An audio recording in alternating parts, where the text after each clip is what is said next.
And that took me into, getting fit and stuff, and that was really, really helpful. And as that happened, the signal got stronger, and it became more grounded, and the information became less general, it's all light and we're all beautiful, into more specific stuff. And then it moved from there, and about 2 or 3, probably 7 or 8 years ago, Master Jesus started presenting himself more strongly in my life, and the channeling started being no longer Sananda, but more Master, more the Master. And I was deeply in a stage in my life where I was following spiritual teachers, or the Guru tradition, and I came to realize that Jesus, that Master was Guru to me and teacher to me. And I had a living teacher at the time, as well. And then the transition then came across to me, instead of looking at Jesus and saying, okay, what are your messages, and looking at his life and his messages, the teaching started to roll through, which was no, water into wine, no, that's not what that meant. Lazarus, no, that's not what that meant. This is what it meant, and this is why it meant it, and this is how we were living, and this is what we were doing. If you took that which is out, you believe and see is outside you, the faith in Jesus, and place that within you, because it is you, then you would understand that prayer, that prophecy, that manifestation, that creativity, we call it whatever it is that you will, is in fact you. You got to accentuate the positive. Wow, I feel good. A little bit of feel good goes a long way. You're listening to Karen Swain, teacher of deliberate creation, accentuating the positive, showing you a way to a better life. Accentuating the positive, it's not this fad, it's sanity. Who in their right mind would accentuate anything else? If you feel like that's what you want to do. Hello and welcome to another show, Accentuating the Positive with Karen Swain. Do I have a treat for you today? I'm about to introduce you to a good friend, extraordinary human being, actually. I'm just looking at his bio. His bio goes on forever and ever. His name is Rob Sampson. Welcome to the show, Rob. Well, thank you for having me, Karen. We're going to talk about all sorts of things today, but let me just tell you a little bit about Rob. He's been in marketing. He's been in the corporate world for a long time in marketing and publishing. And, your bio says here that you look at the whole content marketing stream through stories, when people are grappling with what people are grappling with and why it's needed, exciting times, and blah, blah, blah. And storytelling has been a big part of your life, helping people tell their story with content marketing. But you've done many things. Once upon a time, an actor, trained as an actor, film and stage, and you're a soapy star for a little while on a soap opera on television. I was the most famous person I knew. You're a famous person for a while, soap star. Spent 6 years in a band, chasing the rock stardom, tried to be a rock star. Don't give up the day job. And wrote the words or channeled the words for a book about peace that was sold in 22 countries, explored many paths of understanding about the nature of our physical form, including meditation, alternative philosophies and practice. And it says here that you ride a bike. You're also famous for being married to the beautiful and delicious Antoinette Sampson, Anandanetti, who started the Peace Angels and the peace movement, a big peace movement in Sydney, and is obviously a teacher and a meditation teacher. She's been on the show a couple of times. So if you want to hear my conversations with Anandanetti or Antoinette, just go to my website and you'll see. I'll put a link under the YouTube and on the iTunes if you want to listen to our conversations. But today we're talking Rob, and we're talking channeling Master Jesus. So I caught up with you recently, and we were talking about all things spiritual, as we do. And you were talking about how he came to you and has been talking to you for a long time, really. Yes, yeah. Look, my bio reads of a misspent life in many ways, but it's also been quite a rich experience,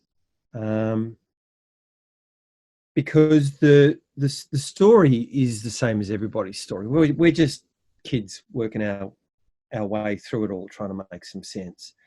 And we live in a world which seems to have a whole lot of sort of structures and rules around it. And I consistently bang up against that. And I've come to the conclusion that set of rules I'm just not that particularly good at, I think. And I don't think that that's anything that you should be necessarily worried about. And it's and it comes out of this this knocking on the door of my soul that's been going on since the early 90s, I suppose, when I first discovered what was then called the New Age. And you remember the New Age? It involved a lot of crystals and crushed velvet. Look, I don't know about this whole New Age thing. Everyone has a completely different idea about what the New Age is, and a lot of people are very derogatory about it. I just think we are living in a new age, and so the term the New Age is perfect because we're in a new age. But whatever, people have these ideas about what New Age is: crystals, I don't know, hanging dream catchers, crushed velvet. I don't know, what is the New Age? I think we live in a new age. Well, I always called it. See, my disparagement of it was I called it the collection of arm rubbers, because guys would come up to me and they'd go, "How are you?" And I go, "Fine, no, really, how are you?" And I go, "Oh, please, I'm all right. It's okay." And it's just a different form of in ways people put so much expectation around everything instead of kind of just being all of it, or being how it is and how it fits them and how it suits them. They kind of sometimes try to conform to certain ideas, and the New Age was seen as being something that was really, really out there. I mean, crystals and crystal dreamings and the healing power of, and that brought into energetic readings and all those sorts of things, were all really powerful things of their time, and they still are powerful today, I suppose. But we move on. We continue on our journey, and that's kind of where it all got started for me. And I worked with a really fantastic lady named Rosemary Butterworth, or she was Rosemary Whitfield at the time. And she was teaching meditation, she was teaching spirituality. And it was a new world to me, because my music projects had fallen over. Nothing sort of made sense anymore. And I just felt like I was on the wrong path and needed to find, sort of right the ship a little bit, as it were. And meditation was a thing that I was really, really poor at best, because I just, we come out of a meditation in a circle, and Rosemary would say, Justine, what did you feel? And she'd say, I was in a crystal castle and I felt so much love in my heart. And someone would say I was in a beautiful field and there were fairies and sprites around me. And then she'd come to me and she'd say, Rob, what did you feel? And I just go, nothing. Nothing. Not a sausage. In fact, I used to fall asleep in it.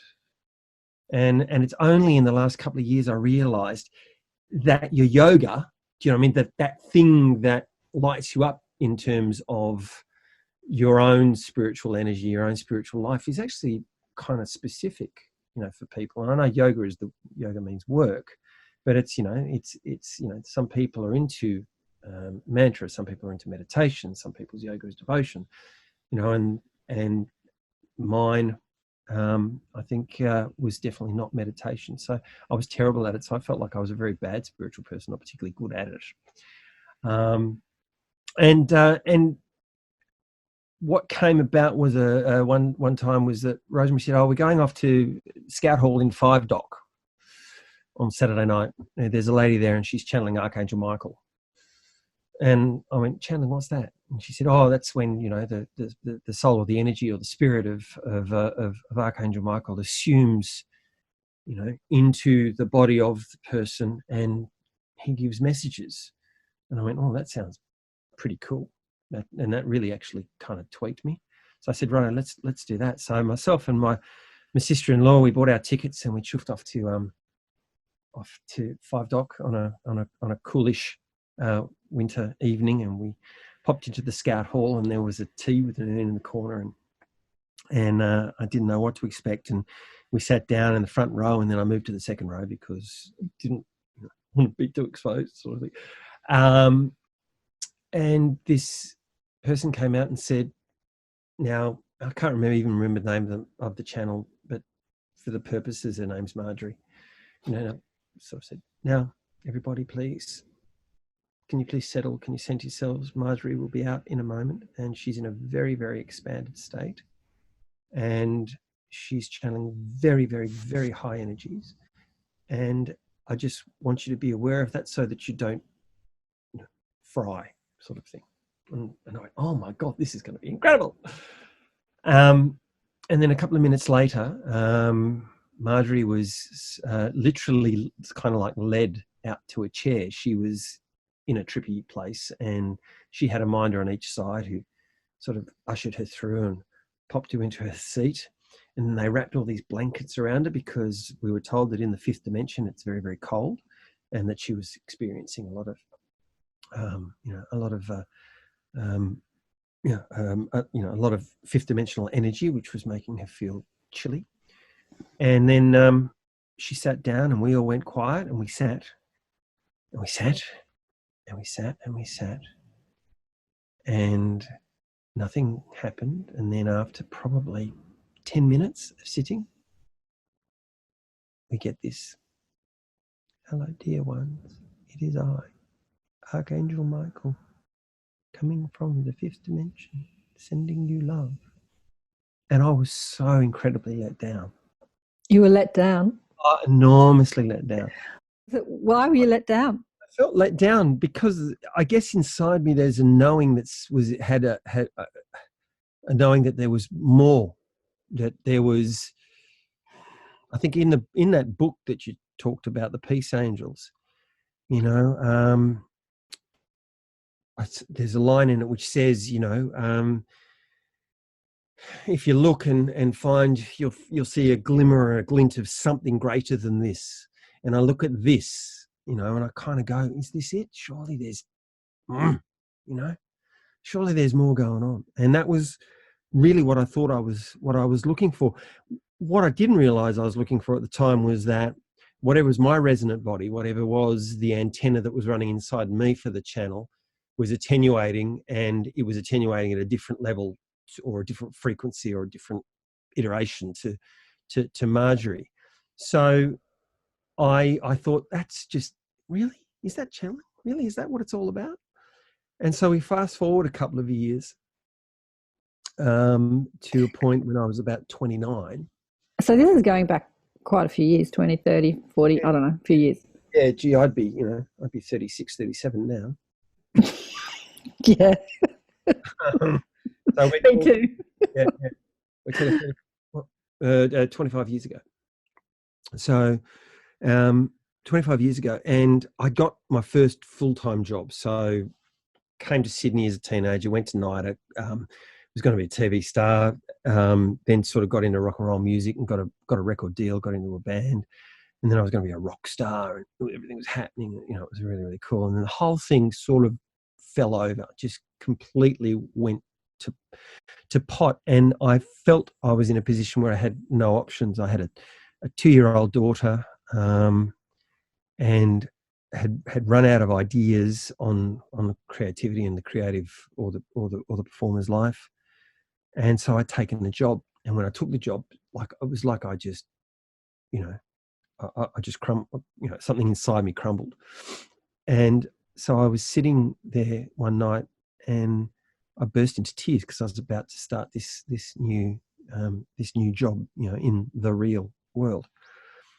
And at that time, words, it was almost like I was speaking in tongues, but it was English. This stuff just started pouring out of me about light and about the nature of light. And it was born out of the fact that the kindergarten teacher had said about my daughter that she was, she talked too much and that she needed to be a little bit more quiet when she was in classes and those sorts of things.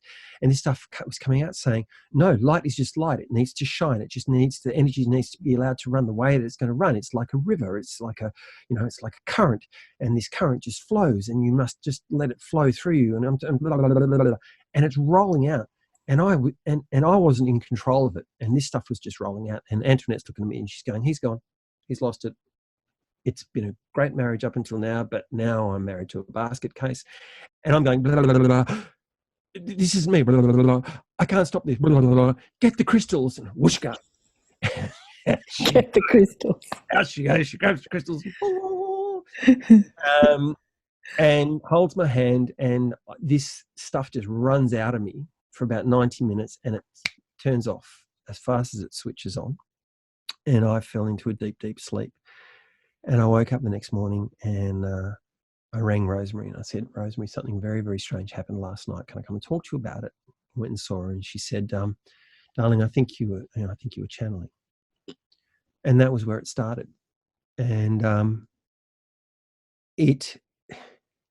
So let me ask you, okay, so you go to see the channeler, you're disappointed, you're a bit skeptical about the whole new age thing. So you're kind of in your, that sort of skeptical mind. You've taken the day job because the dream job's not happening.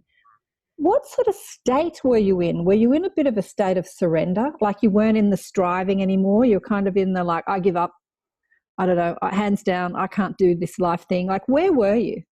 To sort of quite honestly, stoicism, but basically despair. You were in despair. Yeah. I was putting a very, very brave face on where my life was about to go, and that I really, really didn't want to go there. But I had kids, and I'd had a good crack at what I thought, at what I wanted to be the dream, and it just hadn't worked out. And I'd literally run out of ideas, and it was potentially at that point where you need somebody or a mentor or someone who says, well, just go back and find a way of making it work, sort of thing. But the me I thought was me, the person I thought who I'd come to the planet to be, couldn't express that, or it felt like every door had been shut on that. So it was a grief. Okay, it was a lot of grieving for that which I'd kind of grown up thinking and feeling and dreaming about. Now wasn't going to be the case. And so that's where I was at. And it was literally 2 days before I started a corporate job and I start channeling. Do you know what I mean? So it was like, well, I don't know what this is, so we'll worry about that later. And I put my tie on and I went off to work. So yeah, so that was how that rolled. And stayed there for 15 years. No, the at work. Yeah, well, longer than that, 20 something years, I suppose. But the thing with channeling in me is, I guess, look, I guess I'm just a bit of a piker. A piker. Okay. So for people who don't know what that word means in Australianism, you piker. No, I'm a coward. Somebody, what's a piker? How do we explain? Somebody that is scared. Someone that doesn't do what they say they're going to. He says or gets to a point of decision and backs away from that point. Because, So, the channeling was exciting and energizing, but I couldn't make sense of how it worked in my life. And a lot of people always say, well, you just do it anyway. But it's sort of, that's great. That's great in theory. But, when you're in your 20s and you've now got responsibilities you didn't have before, and you think, well, no, I've got to do right by a whole lot of people and sort of factors as well as that. So I could never kind of work out what it was. And that was probably a mistake that I was trying to work out. that it was going to be a thing, that I was going to be like, I don't know, Esther Hicks or whatever, you know. Yeah. So, okay. So it's kind of like this stuff starts channeling through you. What do I do with this? Yeah. Like, how does it make me money? How does it support my family? How does it uplift the planet? How does it, what?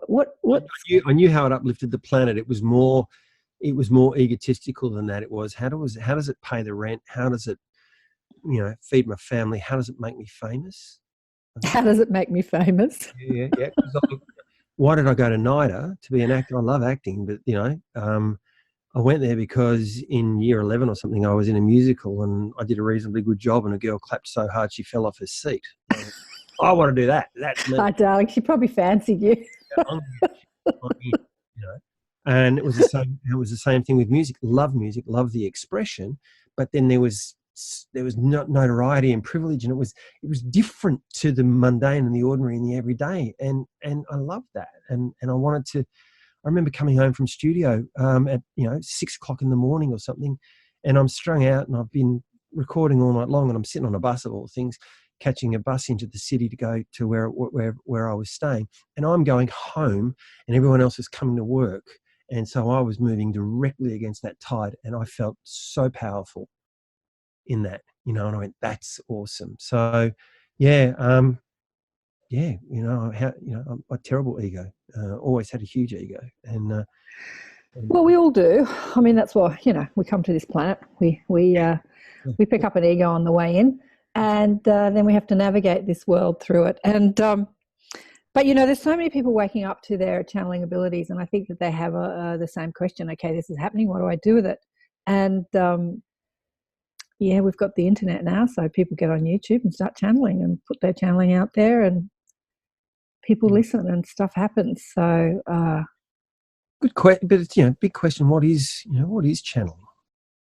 Yeah, how do you perceive channeling? Because I've got my ideas. What are your ideas of channeling? Well, in the information that's come through me over the years, and I'm not a limited channel. I don't channel, you know, a person. I'll channel Elvis if you want. It just depends on what the room calls. You know, I'm a servant of, or a conduit for that energy, and it's actually called by the people who you're doing it for, or who are in the room, or the circumstance in a given time.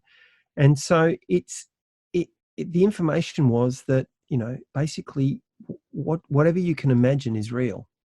So, you know, how do you see auras? Imagine if you could see an aura, what would you be seeing? The next leap is that's real. And the same sort of thing with the channel, which is, imagine if someone else, and that's sort of how it started. Imagine if this name that's just popped into your head wanted to speak through you, what would it want to say? And you go, well, I've got no idea. Well, good, we'll get out of the way and let it go. Yeah. So I want you to repeat that. Whatever you imagine is real. Yeah. Yeah. And that's one of the great ruses and the great tricks of this reality that we're living in, is that we think that there's real and that there's imagined, and that the two are separate, and that they're not. You know, they're just not. And you'll even see that in the fact that I imagined this, or I thought this. You know, thought and imagination are almost, you know, mutually entwined. You know, and people kind of go, oh, my thoughts create things. Well, duh. Well, so does your imagination. You know, imagination is thought, isn't it? Exactly. It's as real as, you know, as anything else. So that's if I was going to try to help people understand that everybody is a channel, you know, everybody is a channel. And then your imagination is perhaps a construct of your ego to make you feel smart, or make you feel awesome in some way. And you kind of go, well, that's great. You are awesome anyway. So just forget about that and just let that imagination run, let it run, and let it express itself in the most organic way that you can think of. For me, it's channeling. For other people, it could be drawing. For other people, it could be writing. For my mum, she's a channel cook. You know what I mean? Like you eat stuff and you feel different. You know, and that's, you know, that's and it starts with some spark inside you, and which your ego is desperately trying to get some skin in the game.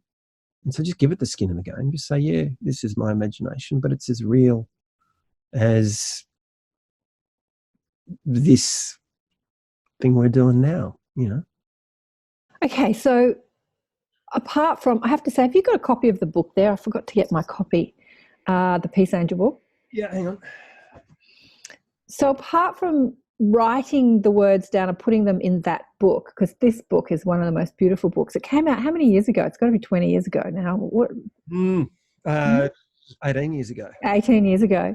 And just the most beautiful book. Obviously, Antoinette, your wife, was an acting teacher for many years, teaching beautiful young individuals how to be actors. And so she very sort of, I don't know, passionate about her spiritual mission, dressed up a whole lot of beautiful actors and got a photographer and made this book. And then and she had these photos and then needed the words. So she turns to husband Rob and you channel the words for the book. Yeah, well, yeah, that was a very funny story, because she was being not haunted, because it wasn't haunting, but she was being persistently nagged. Yeah. Angels to say, come on, do it. And she had this idea. She had this concept of, she kept seeing angels in everyday places. And then she was talking to people about it. And we even went to New York with a whole mess of pictures and sat down in front of Simon & Schuster in New York. Just cold called them and got a meeting to go and pitch. And when we pitched them these images, and they went, that's fantastic. I don't see a book. And we came home, she said, I need a book. And she nagged me about needing a book. Until one day I came home from work and she just said, I just need some words. I need a book. And I said, all right, well, you're cooking dinner. So I disappeared into a room, and literally just that which was seeking to emerge, as a friend of mine says, emerged. And the words in this, which we submitted to the publisher, I called them draft 8 or something like that. And the editor read them and he tested out a few of the words, and then he said, okay, we're going to leave it. It's fine. You clearly you've got some skills in this. You've been through it so much that we're going to leave those words as they are. So draft 8, which was in fact the very first set of words that came through the keyboard, ended up being published. So it came out first draft perfect, which is when you know it's not you. Yeah, which is how channeling happens. Yeah, that's exactly how it works. It's not you. And I read it today and I go, I find it quite a humbling read, because I know I have the credit for the words, but I was just the guy with the fingers, really. Yeah. The angels always say to remember that you're not alone, and really that's the message of the book. Putting angels in everyday places. My daughter was so inspired by the book when she was little. She used to draw I've got a picture in my bedroom of the guy in the boat with the angel sitting in he's fishing, and there's an angel sitting in the back of the boat, and she drew that. She used to go through the book and take out images and draw them, because she was so. But I have a relationship with the book too. I've told this story a few times. I don't know if I've told it on the show, but I was sick of my mob constantly teaching me, and I said, okay, you guys shut up. I want to go out and drink red wine and talk nail polish and not talk anything spiritual or angels or any woo-woo stuff. I'm over it. I want to just be a normal person that talks about frivolous, silly things. And I went to a bar and met this guy who told me about his trip to India and how he had this healing. And he's like telling me all this spiritual stuff. It's like I couldn't get away from it. I got in the car to drive home and I was like, you can run, but you can't hide. I get home, I go through the book, and one of the angels sitting in the building in the city was the guy at the bar that was talking to me. Yeah. He was one of the angels in your book. And I'm like, really? I go to a bar to talk about frivolous things, and I meet this guy, who ends up being in the book. And I'm like, I just can't get away from it. You can run, they said to me, you can run, but you can't hide. So, there's a guy walking down the road in pajamas, and Emma, who is our eldest daughter, was a photographer on the shoot, and we met him and went, he's a nice guy. And we said, Emma, he's a nice guy. And she goes, oh, pissed off, I'm too busy. About 5 years later, they met again, and now they've been married for 12 years, 3 kids. It's just don't you love it? Yeah. Okay. You love it. So when did Master Jesus start piping in, and how did you know it was that energy? Many years ago, Master has, I believe, in the way that the energy manifests through me, 3 iterations. In his human form as Yeshua ben Joseph, in his Christed form as Jesus the Christ, and in his ascended form as Lord Sananda. Okay. So in the early days of the channeling, I was so into extraterrestrials. I still am, just into anything to do with space people. So a lot of your listeners might know of what they will. They'll know the Ashtar Command. And so I first really understood what was going on, that channeling that had happened on the first night was this kind of extraterrestrial energy that was running through me. And I started channeling Ashtar. And Ashtar and Corton, and then another energy named Master Delphor, who was the Master of Protocol on the Ashtar Command. And all of a sudden, we had this whole kind of Star Trek thing going on. And I learned over time, I thought that was my destination, and it was really, really cool. And people thought I was very, very cool, and I thought I was a bit famous, and again, the ego. And as soon as that came, the channeling kind of stopped for a while, because I'd back off. Because something in me knew that this is not right. Decadence and personal advantage isn't the point of this service that you're giving. So I've had a lot of stop-starts through my life. But when I came back to it, you kind of start here and then you'd go to here. And I thought the Ashtar Command was kind of it. And what I realized was it was just an attenuation. It was a layer, if you like. The energy was a layer to this whole incredible stuff that was happening up here. And up here was Metatron, up here was Mother Mary, up here was Archangel Michael, up here was Lord Sananda. The Ascended Masters. Yeah, Lord Sananda. So I all of a sudden started hooking in to them. And there was Katumi and Saint Germain and Hilarion and Serapis Bey and Sanat Kumara and all of these sorts of things, and Sai Baba, and it was all that sort of stuff. And then one night, this really, really direct, far off signal, I'll call it, like a beacon a long, long way away, sort of came in through me, and it was Lord Sananda. Mm. And that was, it was incredible, but it took a lot of, I actually had to institute an exercise regime. I had to change what I ate. I had to, change my habits, gave up smoking, started drinking less, all those sorts of stuff, because my body literally couldn't manage the energy that was coming through. Vertigo, labyrinthitis, all these sort of physical manifestations. I didn't have my energy, my physical body couldn't match the energy body. And that took me into, getting fit and stuff. And that was really, really helpful.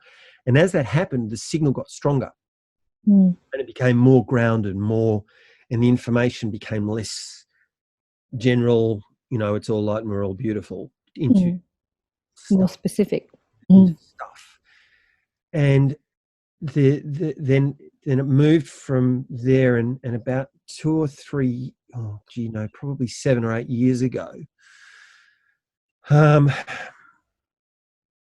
Master Jesus started presenting himself more strongly in my life, and the channeling started being no longer Sananda, but more Master, more the Master.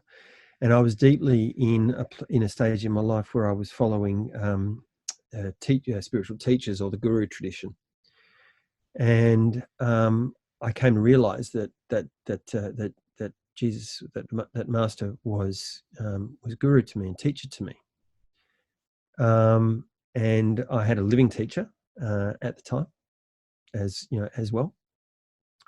And then the transition then came across to me, instead of looking at Jesus and saying, okay, so what are your messages, and looking at his life and his messages, the teaching started to roll through, which was no, water into wine, no, that's not what that meant. Lazarus, no, that's not what that meant. This is what it meant, and this is why it meant it, and this is how we were living, this is what we were doing. Okay, so he started to explain some of his teachings that have been written down in the Bible, like, and the stuff that even people that have not read the Bible, they're out there. Water into wine, do unto others. Paint the world that he lived in, and what his mission was, and where he went and where he'd been, and who his teachers were. He told you that? Yeah, and who his teachers were, and the story of his initiations and of his taking of the diamond body. And I had all of this stuff, but I'd never chronicled it or recorded it or anything like that, because it seemed to be an occurrence or a thing of its moment, when people were in the room, and this is kind of what happened. And 2 years ago, it's almost 2 years to the day, I was away in the mountains, having a break after I'd lost my job, and the job had been so hard and so soul destroying, and my soul was crying out so much, enough, you win, sort of thing, that I just went, I think I'm done. I don't know that I can sort of do this anymore. And when you're in that stress, you get a little bit resentful, and you're kind of going, oh God, bloody ascended masters, what use are you to me? How are you helping me? I'm miserable, and I'm stressed, and I'm all these sorts of things. And the minute I just stopped, that door opened again, and Master came to me as I still call him Master, but he presents to others now as Yeshua. And the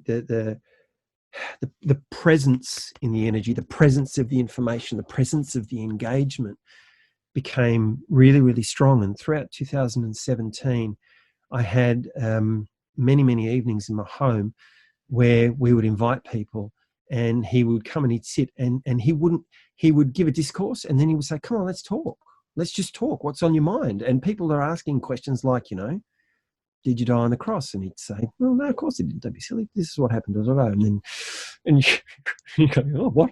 And then, tell me about the Judas kiss. And then he burst into tears and go, Judas was my very, very best friend, and he didn't betray me. He did exactly what I asked him to do. And you kind of go, what? And all this astounding stuff. And I'm transcribing it at the moment. I'm 30,000 words in to what is going to be a book about it.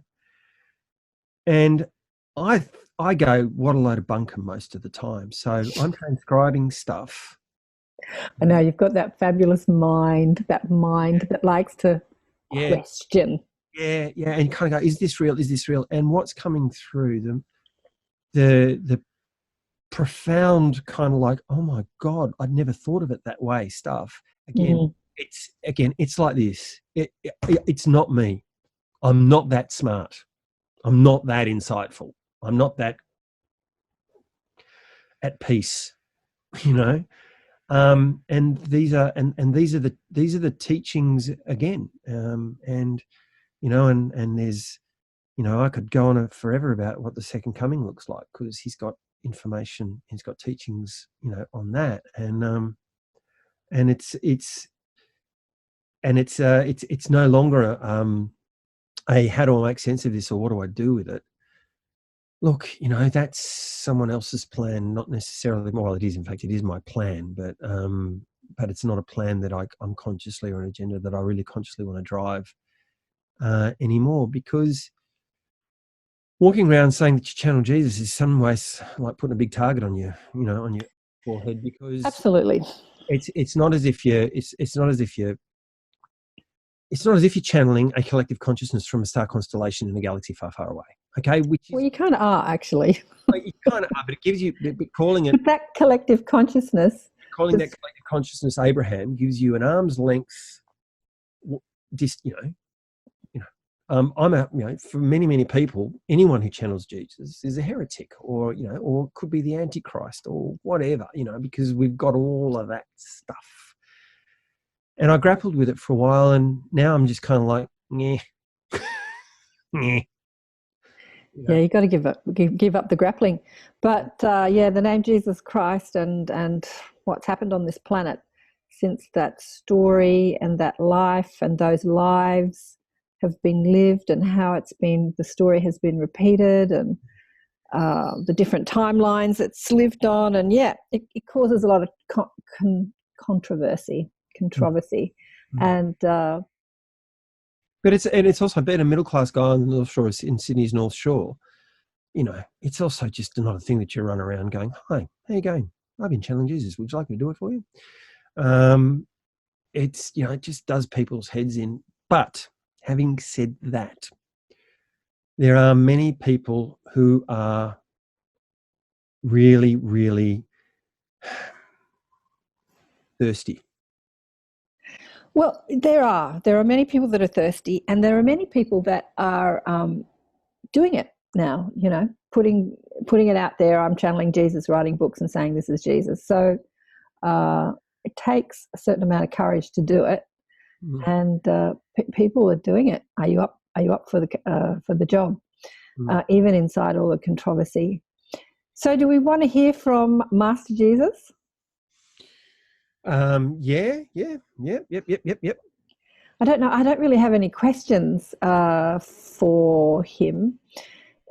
Who do you think? Okay, that's a big question. We might go into that a bit later.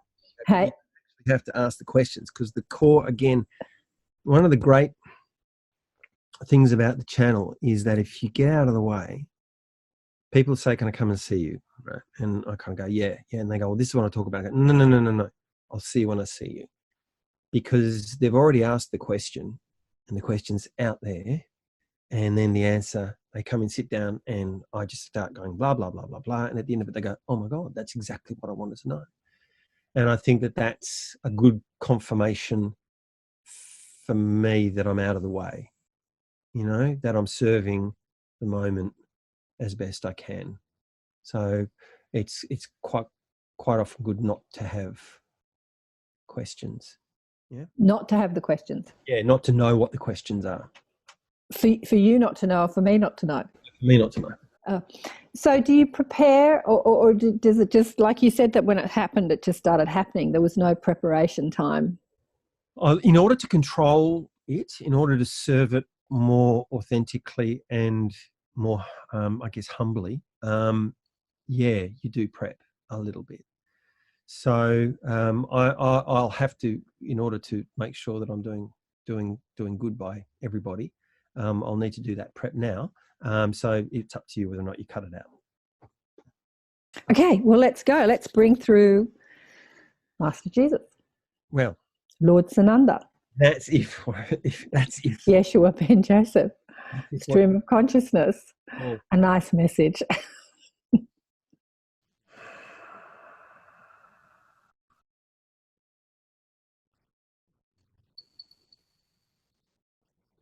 So we offer this up to the self of us all. That one cosmic heart. That Christed love that lives inside us all, we now ignite, we now light, we now allow to shine.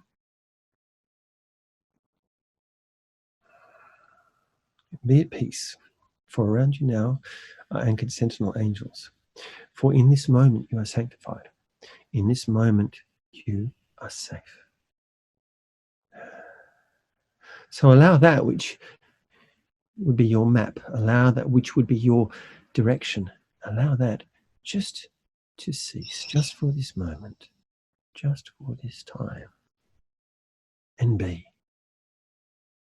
No thought, just that feeling that your heart is growing bigger. And that is your physical expansion, that is your energetic body coming to manifestation. That is the largeness that you feel. Allow that to grow. Allow that to become more.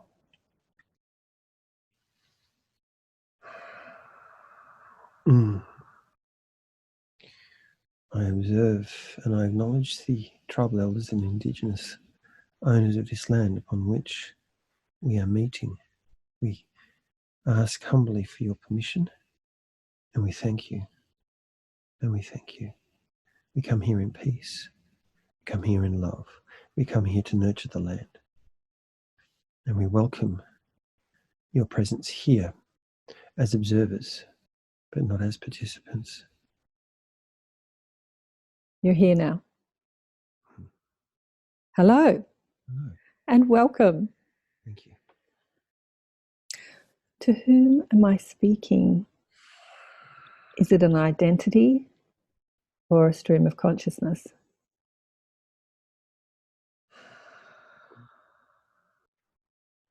What he didn't tell you is that the line has become increasingly fluid between us now.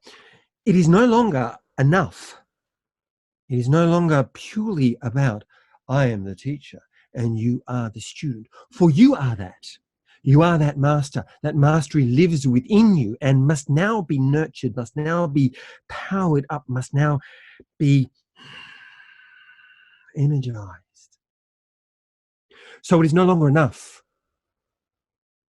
for me to sit and to provide nothing but discourse, nothing but jewels of heaven, nothing but the great knowings of the Mother Father. That is not you. That is not service. It is to be one with you. Do you see? I see. The platitudes, the cliches, the we are all one, we are one with all that is, have lost their meaning. They've lost their energy. They've become form, if you like a cup, like a paper cup. I am that I am. Yet you look into the cup, and what do you see? You see the bottom of the cup. Because the cup has lost its content. It has lost its substance. It has lost its meaning. Because it is as though you do not believe that. Intellectually you understand it, but in your hearts you do not believe that. So we sit before you. I come to you and I say to you, you are perfect. The Mother Father loves you. I lived a great life. I am a master. You are all masters. You sit there and intellectually you see that is him. I am me. We are not one. We are different because he is the Christ. He is the master. I could never be that. Think about what it means. It is even written in the book. It says he died for our sins. Take that karmic energy, absorb it all so that you no longer think that you are anything other than that. Beauty. Truth. Intrinsically connected to all that is. The body is the cup. That is the mind. That is the intellect which says, I understand that concept. I can find parameters in a framework in which that makes sense to me. But if you truly understood, if you utterly connected to that understanding, then you would no longer just see that cup. You would understand that its substance is you, and you are it. That you make it. That you access it at will. That it lives within you, that those weird hunches, those insights, that thinking, those thoughts, those ideas, that imagination, these impulses, these brief aha moments are that all that is.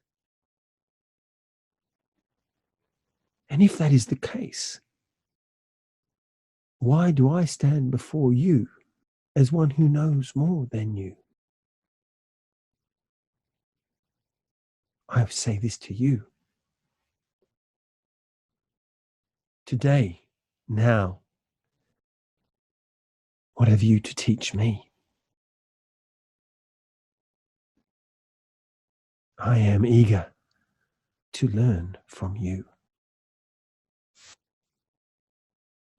I am with you. You are that magnificence that you see in me. We are that. Well, you've answered the question that I was going to ask. For people who cry out to you in times of need, or maybe not in times of need, but many people have asked Jesus for a healing or a miracle, and it's happened. What is the power in speaking to Jesus? What's happening there? For those people, I become merely that gateway, merely that fulcrum, that switch, if you like, to their magnificence. You pray to Jesus, you pray to the Master to bring healing, bring miracles, whatever it is that is your paradigm or framework. For that, it's a place for you to park your hope. It's a place for you to park your faith.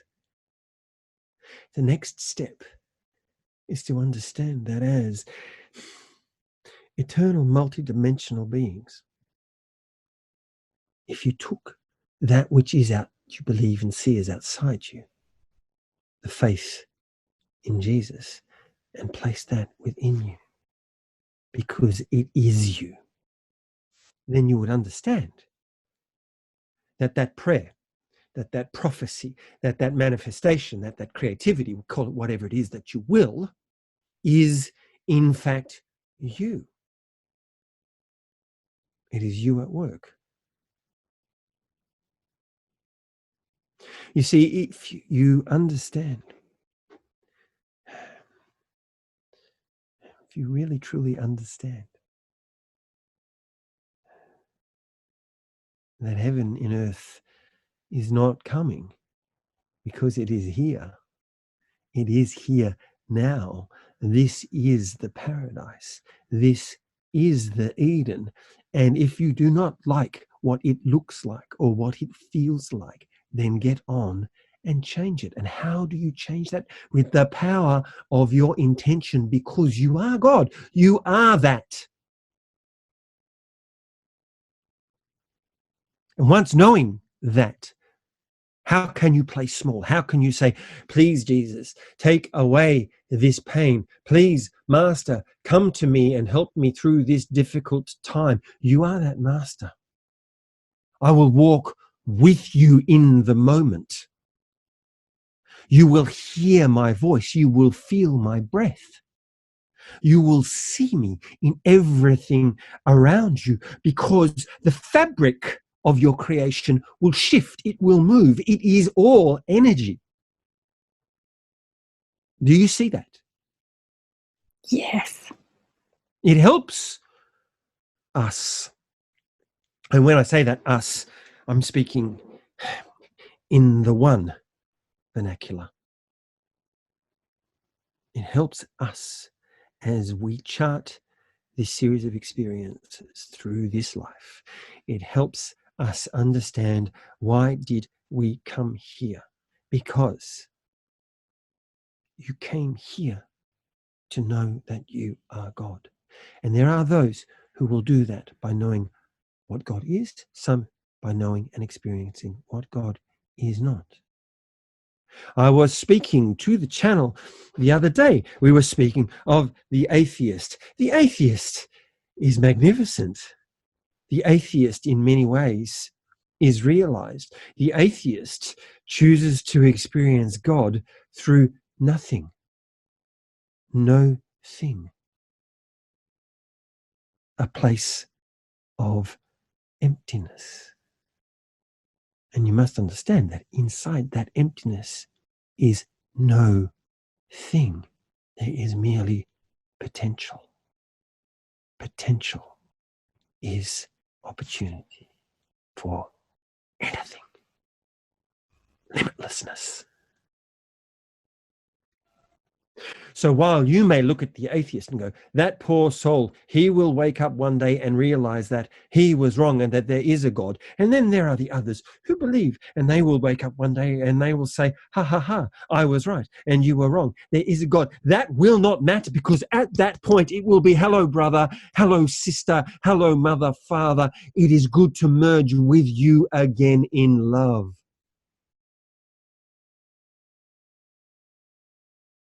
Master, what would be, if there is one, your main message to humanity at this time of great shift? That you are perfect. 2, that it doesn't matter.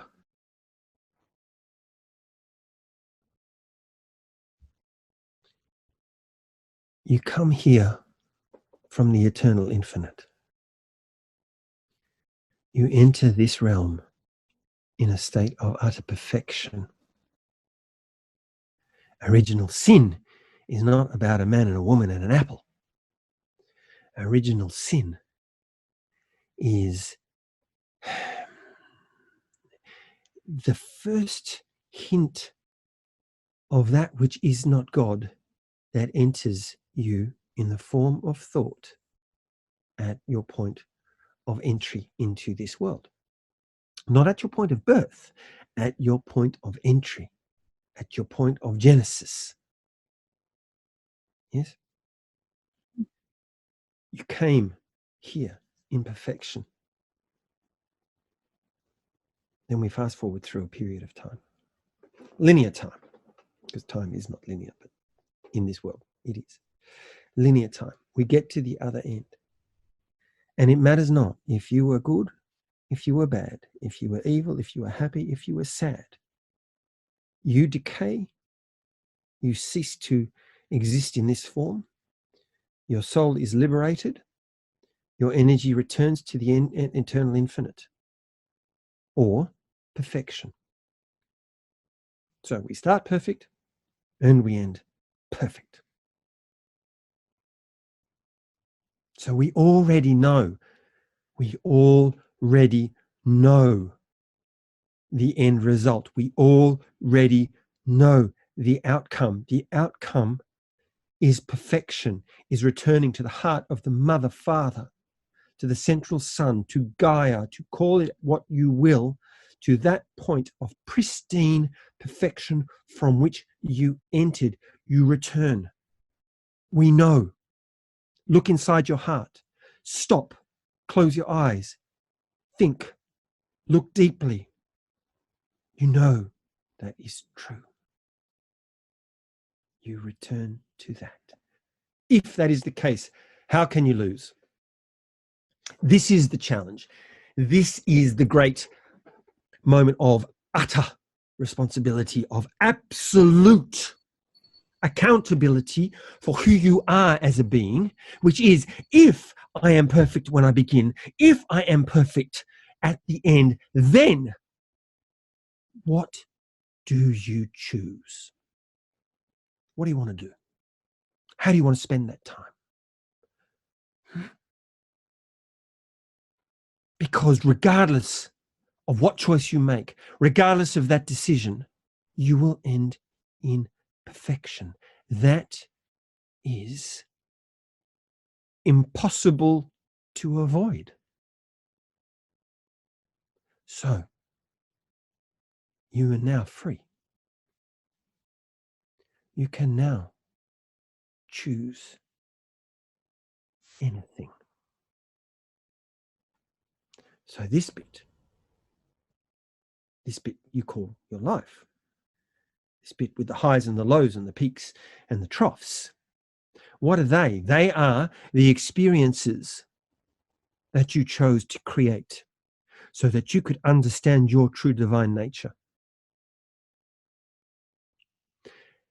But you want to receive and understand your true divine nature now, then choose. Make that decision. For some, they will not experience that true divine nature, that utter and ultimate realization until they reach that point of return perfection. That is fine. It doesn't matter if it's here or here. It's coming. It doesn't matter whether you succeed or fail. It's coming. It doesn't matter whether it's good or bad. It's coming. You can do whatever you want. You can watch movies for your entire life and you will still end in perfection. You can eat donuts until you become comatose with sugar and you will still end in perfection because you are perfect. So once someone has that realization of their perfection, then what? What do you choose? So what do you want?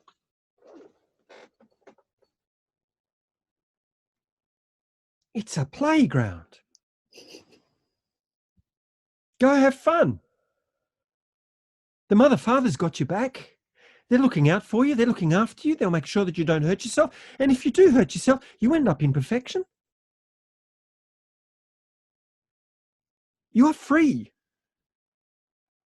You are free. So let me ask you, Master, this is not the only world in which your stream of consciousness has taught, is it? That is a good question.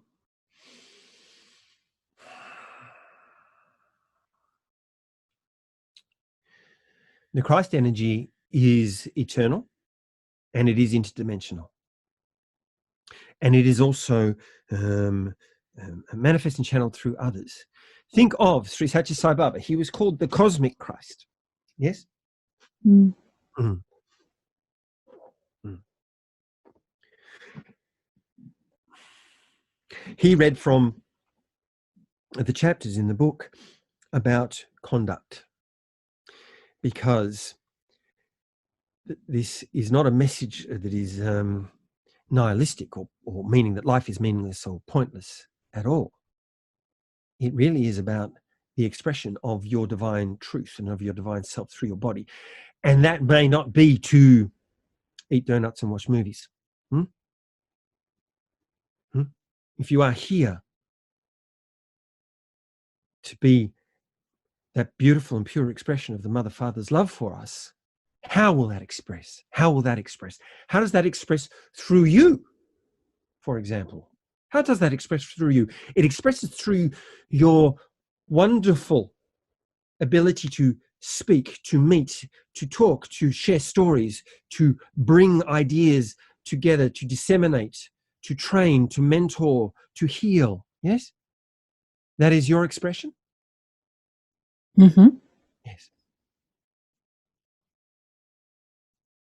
So in that point of truth, we rarely ever would wake up and choose to take a low vibrational path, a place that would be energetically corrupt. It is not as if we go, well, if it doesn't matter, I'm now going to just go and steal a car and rob a bank.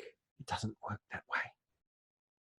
Because Sai Baba, who read from the book on conduct, said that does not energetically align with who you are. That is not your expression of the Mother Father's love for you and for us. No? Mm-hmm. It guides your choices. It pushes your choices. It makes those choices compelling, unavoidable.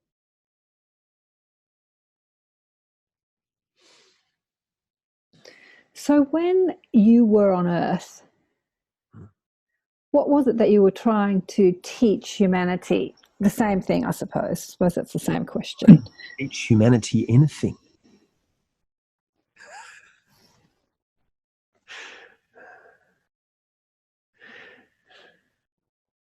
Galilee was the size of a municipality. If the census was taken, we're talking people who numbered in the thousands, not the hundreds of thousands and not the millions.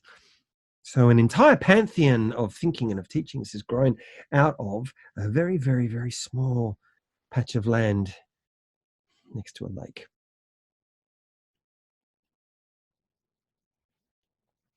I had returned from the East, and I had learnt much. I had been taught by many, many wise men in the East, but I had come to take my initiations under the mastery of Padmasambhava. That was ironic, for he had not incarnated and would not incarnate for many hundreds of years, but that energy. I spent much time in the high country being taught by him, learning his lessons. And I was doing that because I was questioning my Essene traditions and my Essene education. I was brought up and educated in a very, very strict way, a very almost like scholarly theological basis. And yet it didn't feel love. It didn't fill me with love.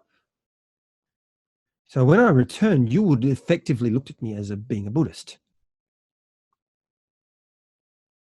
I believed in one single light, one source of divine consciousness and divine truth.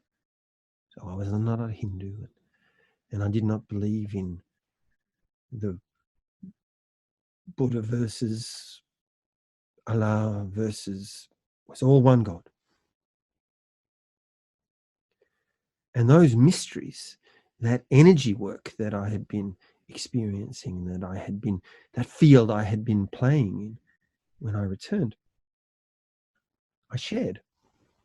And I shared with anyone who would listen.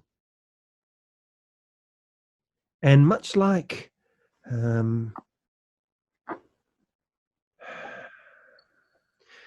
small gatherings, I would be invited to people's homes, into village compounds, to sit and talk about my adventures, tell stories of what I had been doing, where I had been, because it is a big world. It was a vast world compared to that small patch of which I spoke.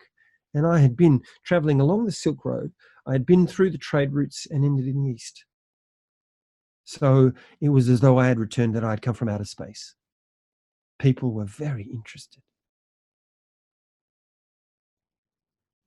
And I wanted everybody to know that just like them, there were others who were like them.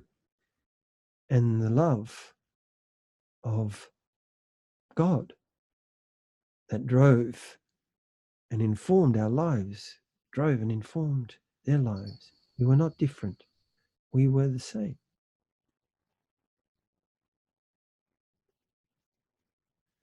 And within that, I was quite political. I was critical of the status quo, of the powers that be, mainly in our spiritual community and in our spiritual lives, because the dogma which drove and was shrouded around their teachings that this was the only way. There is no only way, there is your way. I am the way and the light is I am the way and the light. Not I am the way and the light, I am the way and the light. Do you see? Mm-hmm.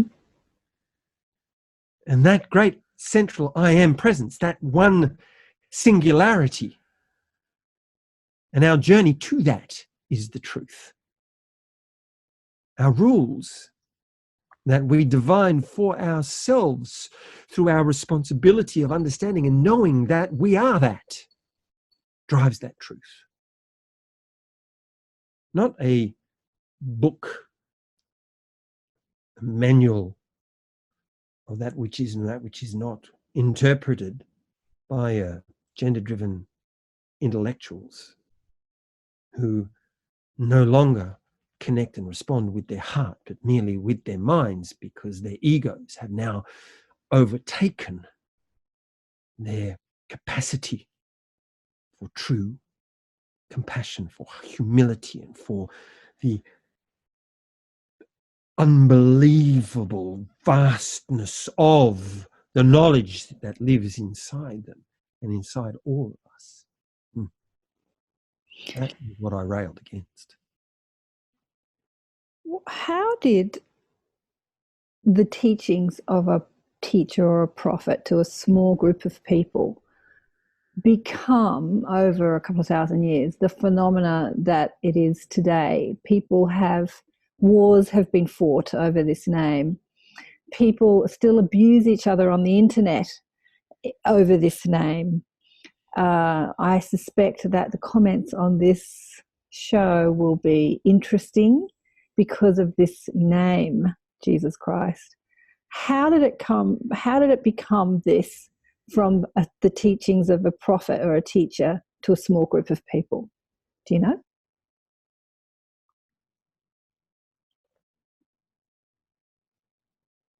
What happened? I never set out to do anything but to know myself and my relationship to the Mother Father. I had 12 students. Mm-hmm.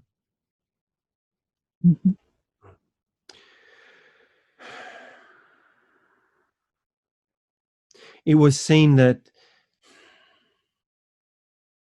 these teachings, because they would resonate with people, obviously they were written down. And from that, we formed the books and the chronicles, which we now call Christian teachings and the Christian Bibles. But remember, I was christened a Jew. I became a Buddhist. I was never, ever a Christian. It was Peter who traveled. And that was the idea. There was only so much that I could do, and there were other things that I wanted to do. I did not want to spend my world and my life traveling the lands, talking to people about what I believed in and why I thought that they should believe in it as well. They were just what the information is, just as the information is. It was taken on. The Gospels were then written, but the Gospels that we have, the Gospels that we see, have been edited and censored to such a degree that they now are merely a shell of what they used to be and what they were intended for. So think about that. Are they the truth, or are they now propaganda? And now if they are propaganda, then they are devices of many people's agendas, those many of whom I know not. We could go through history and through time and understand that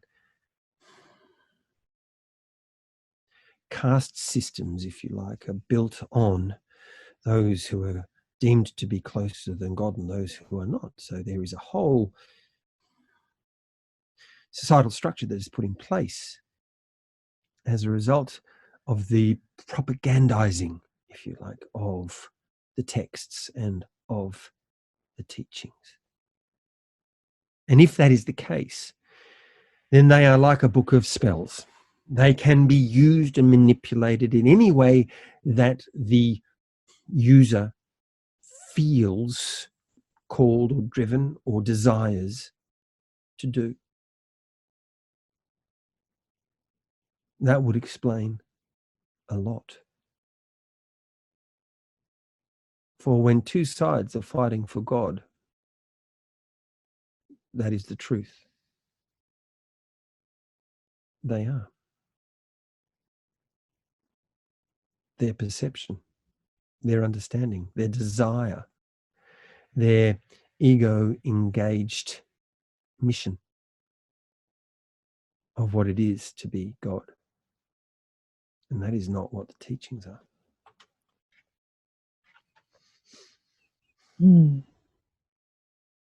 So if you didn't, if your physical body didn't die on the cross, what did you do after the crucifixion? I healed. For a period of time, I healed and I rested.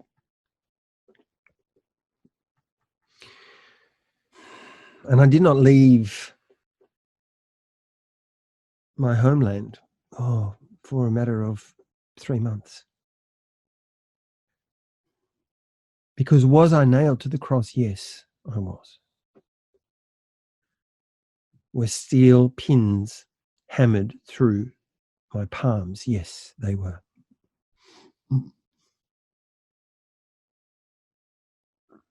So healing needed to occur. It is very difficult to walk when you've had pins nailed through your feet. They were poorly, badly, not disfigured because they healed, but they needed to be strapped so that the bones could knit effectively, so that again I could walk. The same thing with the hands, so that again that I could use them dexterously. That was a period of 3 months.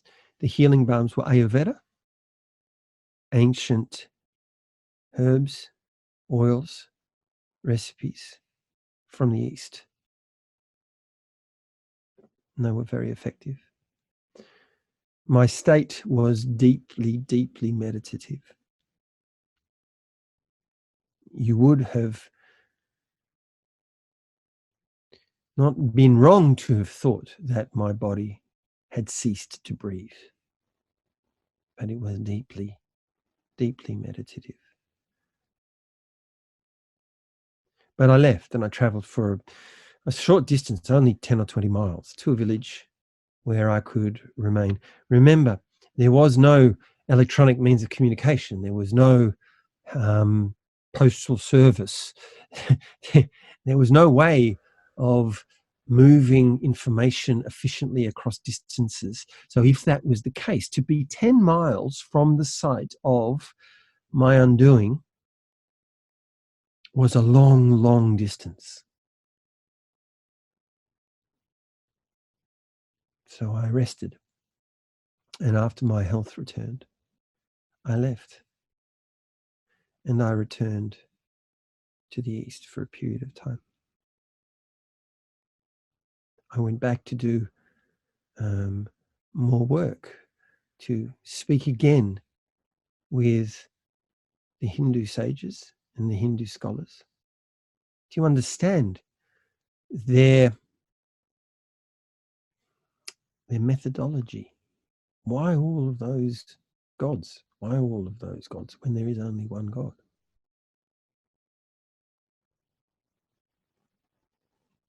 And in later life, I followed my beloved, where we formed a new life, where we bore children, where we raised a family, where I lived as a farmer, a normal life. And there is much detail and there are long, long stories for that. But essentially, when I left my homeland, I never returned. I was never to return. The resurrection, not the resurrection, the second coming that a lot of religious people talk about. How do you explain that? What's that all about? Well, we should probably call it the second came. The second came. We need to move past our anticipation of that which has already come to pass. So what is it exactly?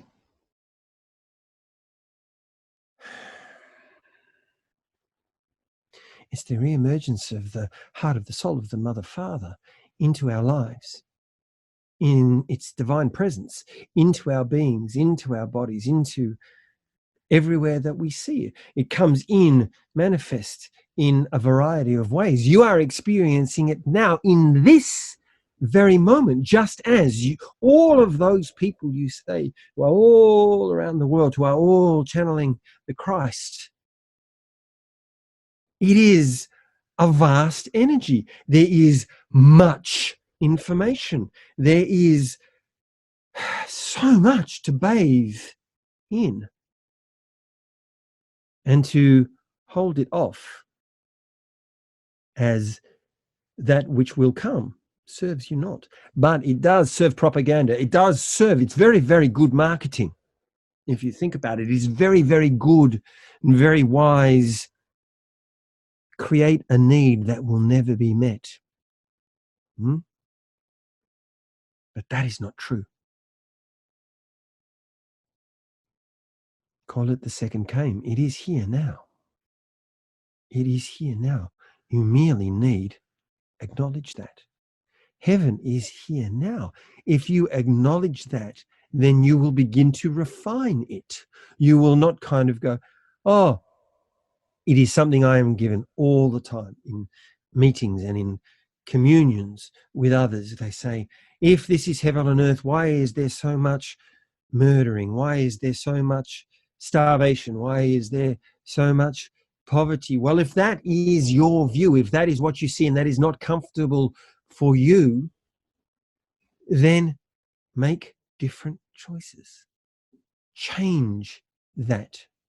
And if that means writing to your local members, so be it. If that means marching in the streets, hallelujah. If that means acknowledging that between our point of perfection and perfection, these are the experiences we choose to create, then poverty, war, pestilence, rape, murder, pillage, they are choices of divine souls to experience. Why do we judge that? Why should we not say hallelujah to you? Amen to that. If it makes you feel less, if it makes you feel ungodded, if it makes you feel that the Mother Father isn't there, that is because that is an experience you chose to have so that you could know the love of the Mother Father. It is here now. I am here now. I am that I am. And we are all that. Thank you so much for speaking with us today.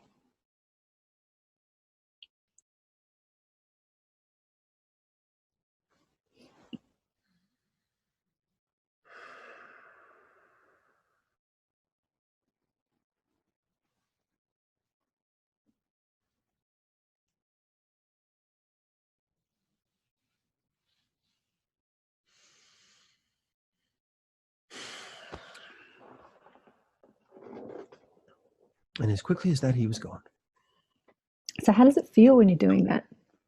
He's not gone. It feels like I'm a that I have a front row seat at the best gig in town, I suppose. It's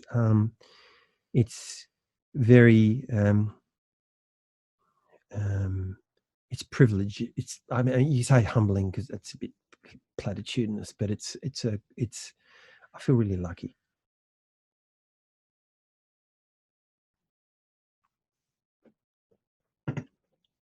I guess. And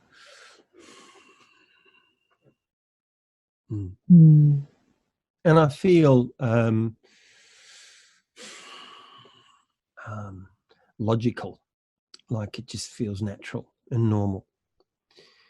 And it's a funny thing because when you talk about it, you put a whole heap of different or weird and wonderful expectations around it. But there's no better way to explain it than just talk about it. But when you actually, if you're in the room or if this resonates for you, you kind of go, oh, it's just so normal. It's just so, what's the big deal? You know what I mean?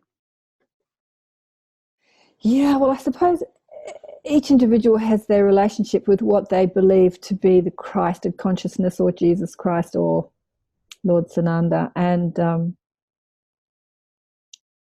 you know, as individual souls and egos, we all have a different perspective of that. And so I would imagine that some people will say, yep, and some people will say no, because they have their own relationship with what they perceive to be that energies. And interesting.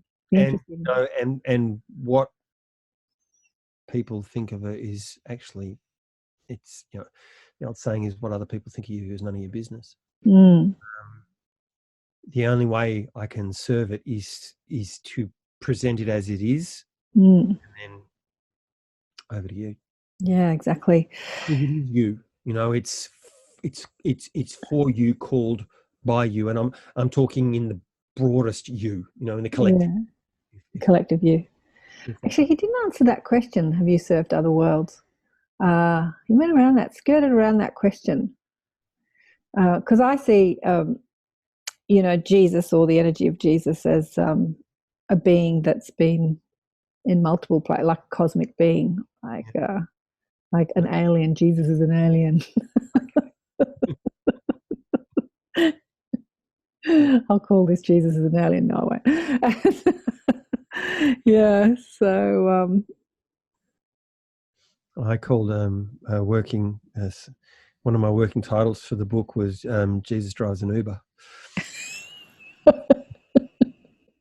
what if God was one of us?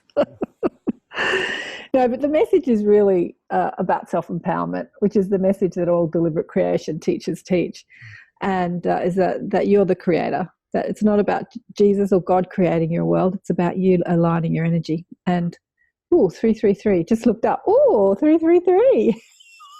That's the Christed number, isn't it? Oh, yeah. That was nice.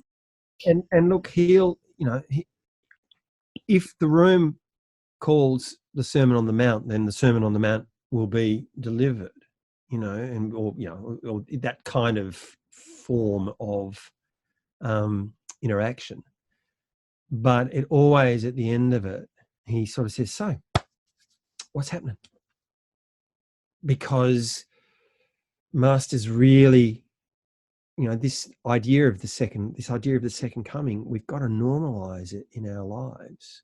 We've got to normalize that knowing that is moving through us is just us in our absolute true nature, in our authenticity, and to be cool with that, you know, and to be cool with that, and to work with that, because then that's what changes the world that is presenting to you that you're not necessarily happy with. All this about, why is this stuff happening to me? That's, you know, that's, he's just kind of going, because that's what you created. That's what you're creating. That's what you're asking for. And they're going, no, I'm not. Well, if you're not, then make different choices. Yeah. You know, it really is very much about that responsibility. It really is. You're the creator. Absolutely. That's what he's always said to me. You know, years ago when I connected to him, because connecting to what was like, when people said the word Jesus Christ, I used to get so, you know, like not angry, but just think, oh, you bloody God botherer, you know, like skeptical. Yeah. So to even think that I was talking to what is known as the Jesus Christ was a big deal for me too. But when I was exploring channeling years ago, interestingly enough, he said to me, I never said I was channeling. I just connected to my God presence and spoke from that place, but I never said I was channeling. And I'm like, yeah, okay. Look, if nothing else, he knows who, and I won't say he knew, because he's a living, you know, the living God that the happy clappies and the uniting guys talk about. He is living for me, and he really knows who he is, and he's very comfortable with that. And I think that's the biggest, most amazing thing, you know, that you know,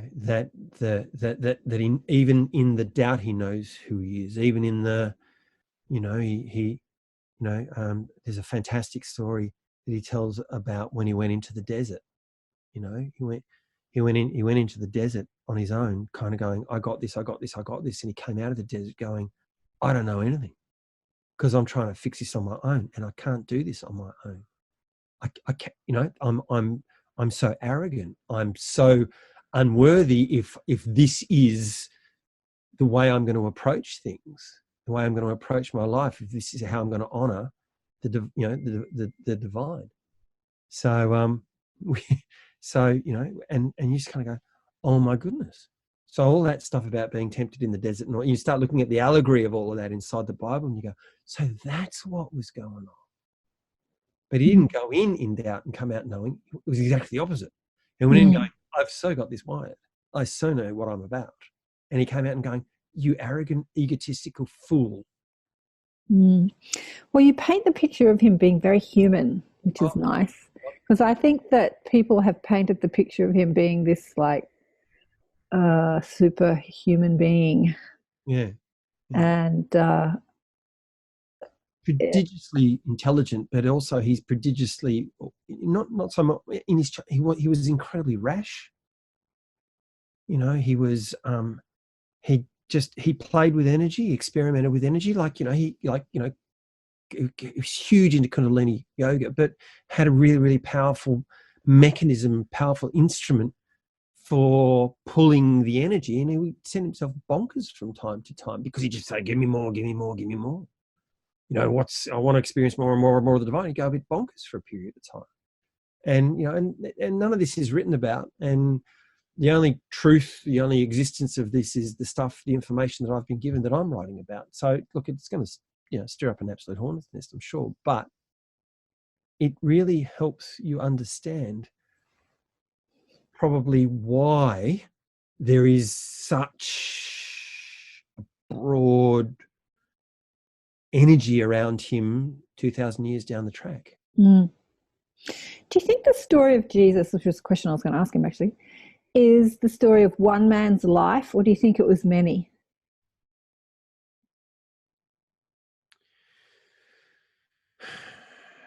My sense is that it's there was a physical embodiment of a guy who was a bit like a Marco Polo of his day, a spiritual Marco Polo who really wanted to understand exactly what was going on up there and how it related down here. So yeah, I don't know that I don't get a sense that it was multiple lives. He was a multidimensional being, but you know, but I don't know that it was a whole lot of a mashup of a whole lot of people's experiences put into a thing called Jesus. Well, we've been going for like an hour and a half or so. Are we going to finish with the song? Feels like. Shall we finish with the song? The song. What would you like me to sing about? Oh, I don't know, darling. Just pick one you want to sing about. Channel it. Okay.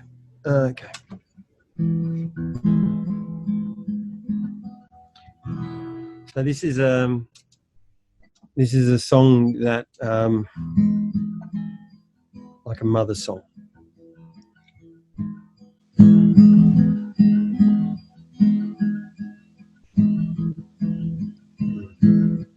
Holy Mother, Holy Mother, know you're listening to me. Holy Mother, Holy Mother, a love so sweet, it brings me to my knees. Head at your feet and resting in your arms. Holy Mother, Holy Mother.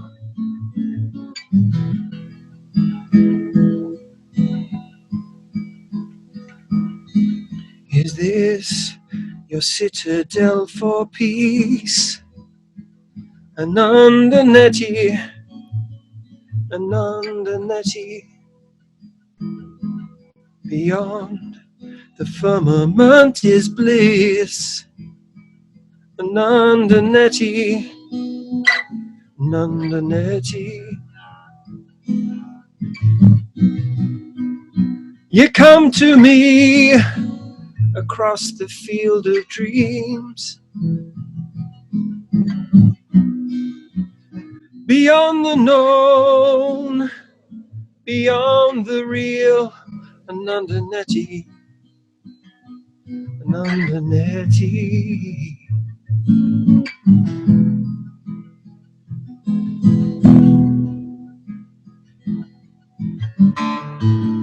Mother of light, sister of the dawn,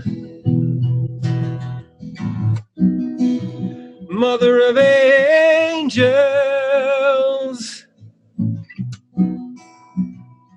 the heavenly fire, birthing to tranquility, birthing to tranquility. I know you're always there for me. Hey, my Durga, hey, my Durga, my life and soul are yours to keep. Hey, my Durga, Durga Ma. If I'm awake, I never want to sleep. Is this the boon of what it is to be? Hey, my Durga, hey, my Durga. Nandaneti, Nandaneti. Holy Mother, Holy Mother.